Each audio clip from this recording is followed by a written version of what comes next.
Okay, when you start Surya Namaskara, make sure you always edge of your mat. Don't start in the middle of your mat, otherwise you will end off the mat. So make sure you always start edge of your mat, and always your feet should be close. So fingers into Namaskara. Inhale, arch back. So people who don't have any issues on their lower back and can arch back, quite flexible. For the beginners, can keep your back straight till you get the back flexibility, and people who have spondylitis and people who have migraine, people who have high blood pressure, don't bend your neck back. Always keep your neck straight and look front, and make sure you only arch back with your hands, but keep your neck straight. Others can put your neck back and arch back. Exhale down. So in this, if you are quite flexible, you can keep your knees straight, and people who have knee pain, make sure you bend your knee so there is less tension on your knee, and always your fingers and should be toes should be in a straight line.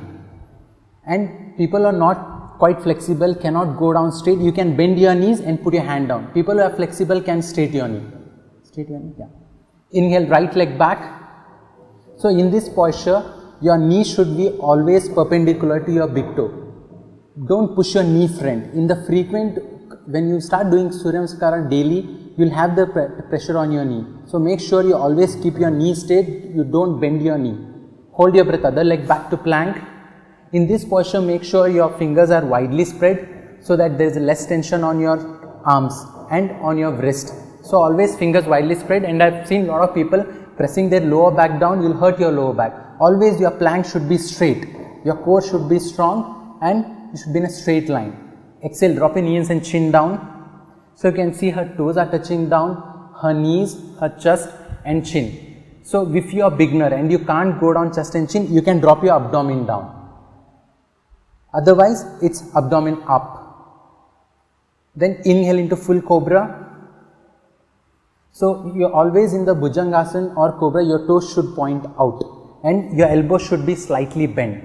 And people who have lower back pain, slip disc, lower back issues, make sure you don't bend that much. This is much better for you people. Don't go back fully. Others can fully bend back a little, and make sure your elbows are bent. Exhale, back to mountain. You can see her heel is touching down because she is quite flexible on her hamstring and calf. And if you are not quite flexible on your hamstring and calf, you can do it on the toes for the beginners. Others can drop your heel down. And people who are obese and overweight and have knee issues can't bring their leg front. And how can they bring their leg front is, when I tell your left leg to bring front, you can drop your right knee down and bring your left leg front. This is for people who are obese and have knee pain. For others, exhale back to mountain one more time. For others, you can bring left leg in between your hands directly. Okay, and for others, you can lift your knee up. For the beginners, you have to drop your knee down. Exhale, other leg. Inhale, arch back. Fingers into Namaskara. Hands besides. So I'll go through one more time. Last time, I'll go through the 12 steps one more time.